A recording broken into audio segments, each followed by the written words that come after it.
कोसल राज्य में एक बहुत ही गरीब गोपाल नाम का लकड़हारा अपने पत्नी सुमन के साथ रहता था। एजी, क्या हमारी गरीबी कभी खत्म नहीं होगी? क्या हमें पूरे जीवन ऐसे ही आधा पेट भूख रखकर बिताना होगा? अरे सुमन, मैं लकड़ी काटने और बेचने के अलावा कर भी क्या सकता हूँ। देखते हैं, हमारे किस्मत में सुख लिखा है तो वह हमें जरूर मिलेगा और हम जरूर सुखी होंगे। अच्छा सुमन, अब मैं चलता हूँ। मुझे जंगल में लकड़ियाँ काटने के लिए जाना है।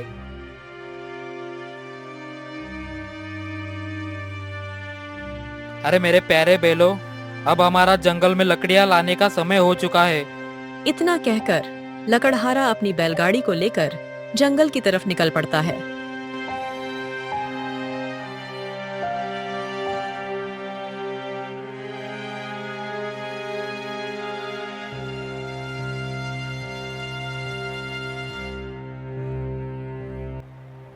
मुझे यह पेड़ ठीक ठाक लग रहा है, चलो इसे ही काट लेता हूँ।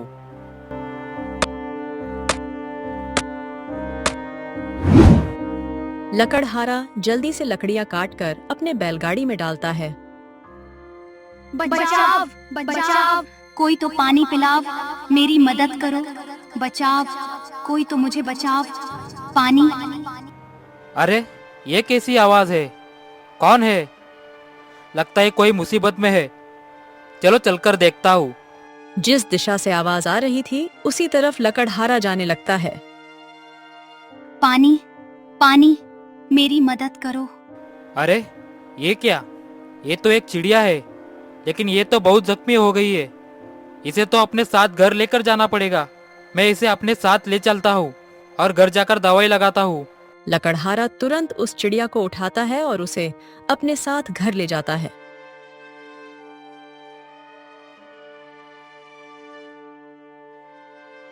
अरे सुमन, तुम जल्दी से हल्दी का लेप लेकर आओ। मुझे इस बेचारी चिड़िया के जख्मों पर जल्दी से दवाई लगानी होगी, नहीं तो इस चिड़िया की जान भी चली जा सकती है। सुमन तुरंत हल्दी का लेप लेकर आती है।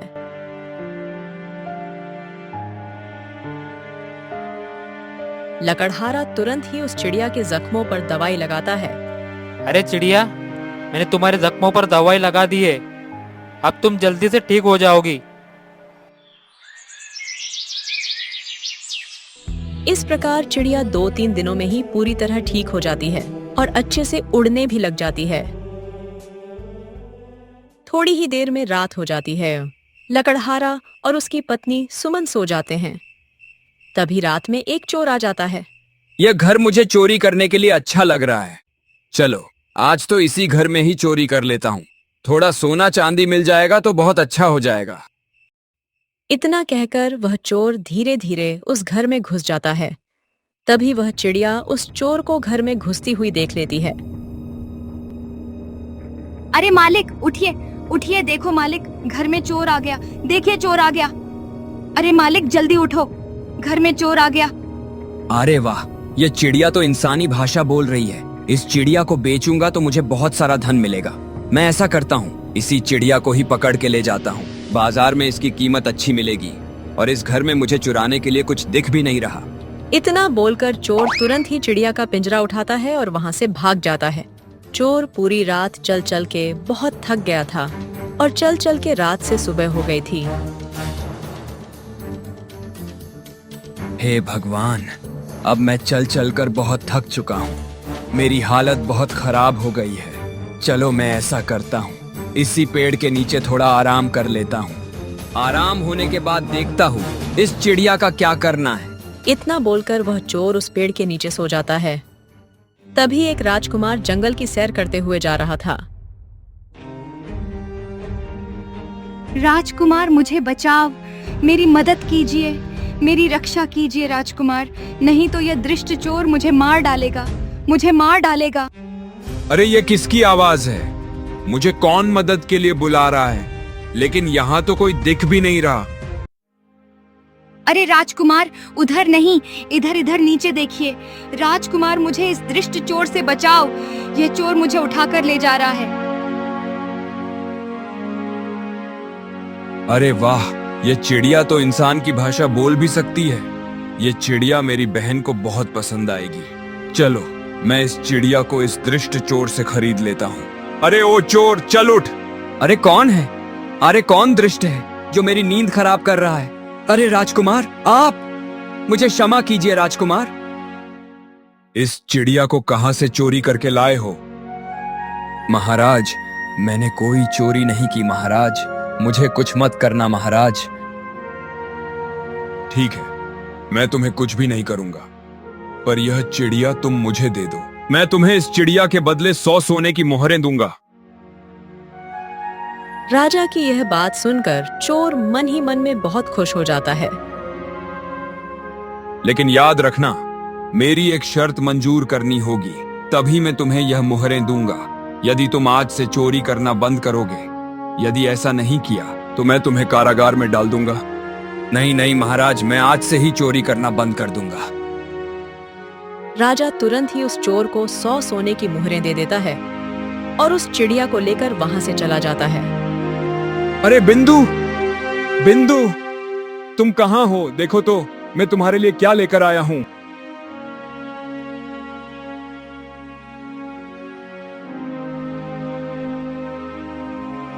अरे वाह, ये चिड़िया तो कितनी सुंदर है। ये चिड़िया मुझे बहुत अच्छी लगी। हाँ बिंदु, ये कोई आम चिड़िया नहीं है। ये चिड़िया इंसानी भाषा बोल भी सकती है और सब कुछ समझ भी सकती है। अच्छा, फिर तो यह एक अनोखी चिड़िया है भैया। मैं इस चिड़िया को आज से अपने साथ ही रखूंगी।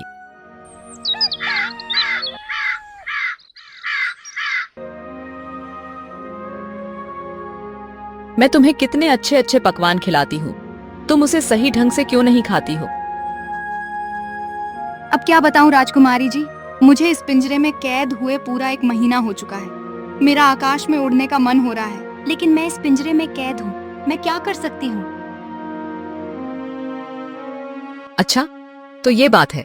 तो चलो, आज मैं तुम्हें जंगल की सैर करा के लाती हूँ। चलो साथ मेरे। राजकुमारी चिड़िया को जंगल में घूमने ले जाती है और उसे पिंजरे से बाहर निकाल देती है। फिर चिड़िया आसमान में उड़ने लगती है और बहुत खुश हो जाती है। अरे ये क्या है? ये पेड़ तो मुझे बहुत अजीब लग रहा है। ये पेड़ इतना चमक क्यों रहा है? क्या ये पेड़ कोई जादुई पेड़ तो नहीं है? अरे राजकुमारी जी, उस पेड़ को देखिए।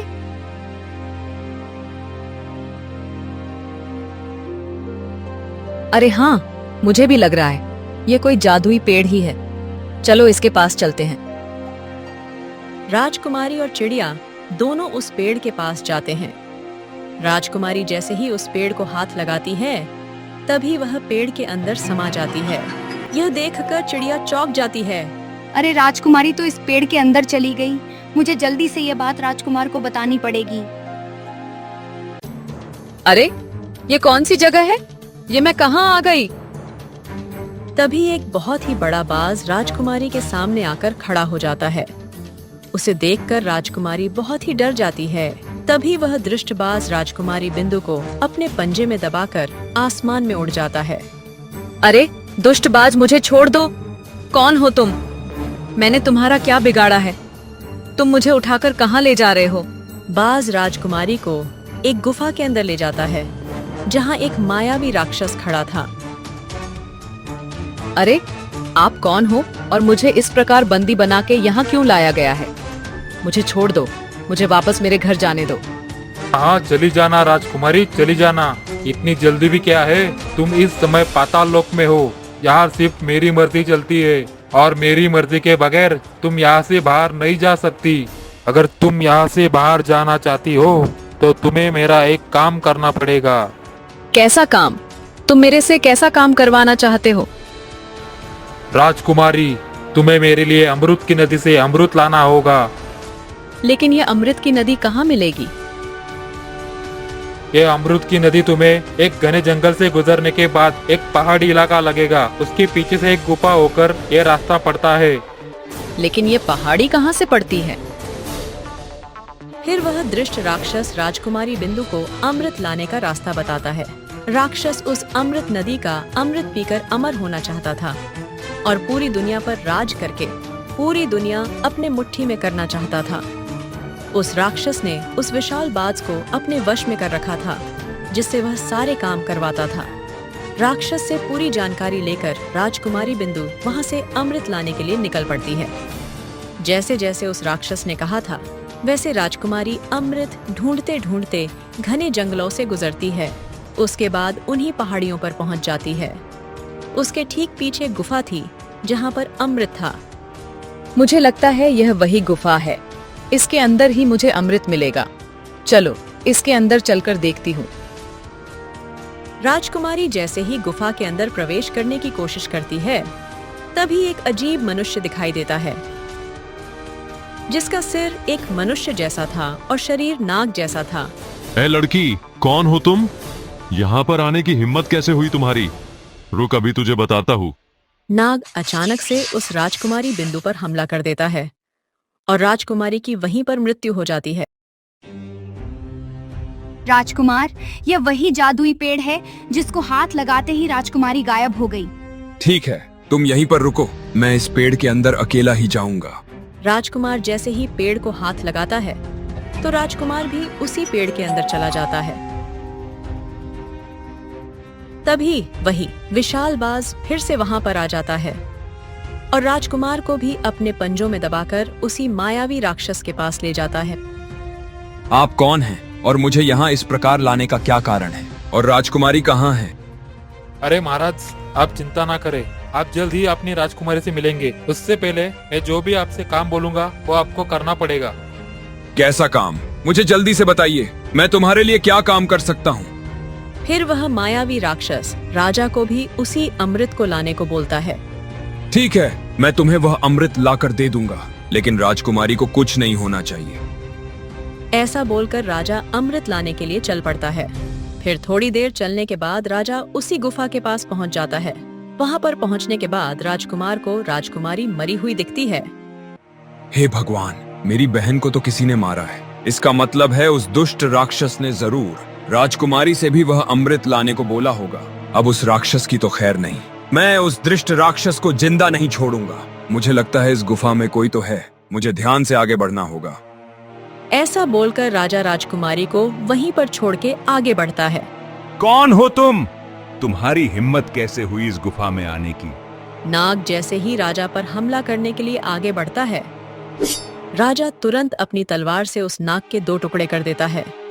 दुष्ट नाग, तूने ही मेरी बहन की जान ले ली है, मैं तुझे जिंदा कैसे छोड़ सकता हूँ?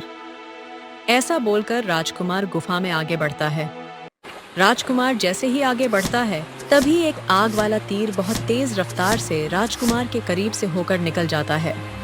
अरे यह क्या? इस गुफा में तो आग के तीरों की वर्षा हो रही है। अब क्या करूं? अमृत तक कैसे पहुंचूं? फिर राजकुमार तीर चलने की प्रक्रिया को ध्यान से देखता है। अरे ये क्या? जब एक तीर इस दिशा से उस तरफ जाता है, तभी दूसरा तीर उस दिशा से इस तरफ आता है। इसका मतलब यदि मैं एक एक कदम आगे बढ़ाऊं तो मैं अमृत तक पहुंच सकता हूं। इस प्रकार राजकुमार अपने दिमाग का अच्छे से इस्तेमाल करके उस समस्या को भी पार कर जाता है। वो रहा अमृत। चलो जल्दी से अमृत ले लेता हूं। अरे बाप रे, ये जगह तो कितनी सुंदर है। चलो अब मैं जल्दी से अमृत ले लेता हूं।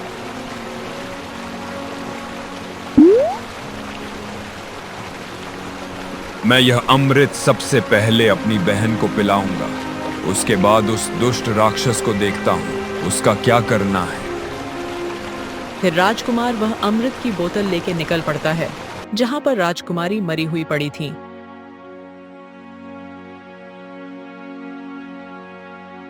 राजकुमार तुरंत राजकुमारी को अमृत पिलाता है और अमृत पीते ही राजकुमारी जीवित हो जाती है। अरे भैया, आप यहाँ पर कैसे आ गए? राजकुमारी, मैं तुम्हें लेने आया हूं। अब तुम बिल्कुल भी चिंता मत करो, मैं यहाँ पर आ गया हूँ। फिर राजकुमार खुद भी वह अमृत पी लेता है और बचा हुआ अमृत उस नाग के मुंह में डाल देता है। मैंने तुम्हें इसलिए जीवित किया है ताकि तुम फिर से इस अमृत की रक्षा कर सको। मुझे माफ करना राजकुमार, मैंने आपको पहचानने में गलती कर दी। अरे नहीं नागराज, इसमें तुम्हारी कोई गलती नहीं है, यह तो तुम्हारा फर्ज था। अच्छा, अब मैं चलता हूँ। राजकुमार और राजकुमारी उस गुफा से निकलते हैं और निकलते ही राजकुमार उस अमृत की जगह साधारण तालाब का पानी उस बोतल में भर के लेता है और राक्षस के पास पहुंच जाता है। यह लीजिए, मैं आपके लिए अमृत लेकर आ गया हूँ। अब मुझे बाहर जाने का रास्ता बता दीजिए।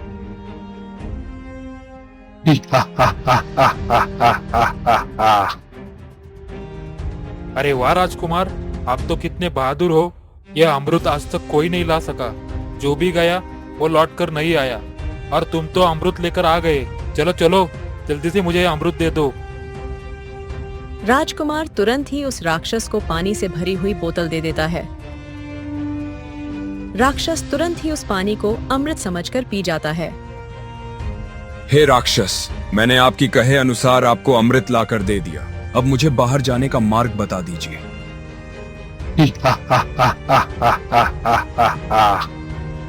इतनी जल्दी भी क्या है, अब मैं अमर हो चुका हूँ। अब तुम दोनों यहाँ से कहीं नहीं जाओगे। आज से तुम दोनों भी मेरे गुलाम हो। अरे दुष्ट राक्षस, यह तो सरासर धोखा है। मुझे यहाँ से जाने का मार्ग बताओ, नहीं तो मैं तुझे मार डालूंगा। अरे मूर्ख राजकुमार, अब मैं अमर हो चुका हूँ। अब तुम मेरा कुछ नहीं बिगाड़ सकते।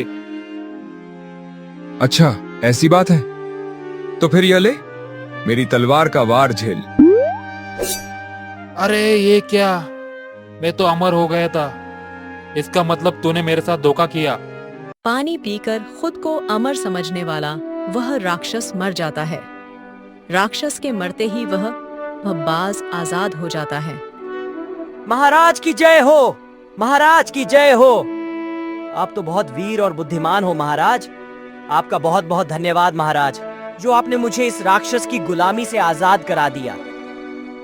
हे बाज, क्या तुम यहाँ से बाहर निकलने का रास्ता जानते हो? जी महाराज, आप दोनों मेरी पीठ पर बैठ जाइए, मैं अभी आपको बाहर ले चलता हूँ। राजकुमार और राजकुमारी दोनों ही बाज की पीठ पर बैठ लेते हैं और बाज उन दोनों को लेकर एक दरवाजे के पास जाता है। महाराज, इसी दरवाजे के बाहर आपकी दुनिया है, यहीं से आप बाहर जा सकते हैं महाराज। राजा और राजकुमारी दोनों बाज का धन्यवाद करते हैं और उस दरवाजे से बाहर चले जाते हैं।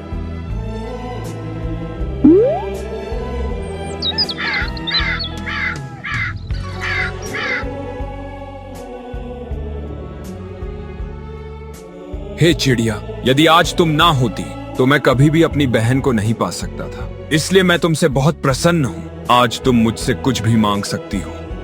राजकुमार जी, यदि आप मुझे कुछ देना ही चाहते हैं तो मुझे 2000 सोने की मोहरें देकर आजाद कर दीजिए। राजा ने ऐसा ही किया। उस चिड़िया को 2000 सोने की मोहरें देकर उसे आजाद कर दिया। चिड़िया वहां से उड़कर सीधी उसी लकड़हारे के पास पहुंच जाती है। मालिक देखिए, मैं आ गई। आपके लिए देखो मैं क्या उपहार भी लेकर आई हूँ। लकड़हारा जैसे ही उस पोटली को खोलकर देखता है तो उसमें बहुत सारा धन देखकर बहुत खुश हो जाता है और वह तीनों मिलकर अपना जीवन खुशी खुशी जीने लगते हैं।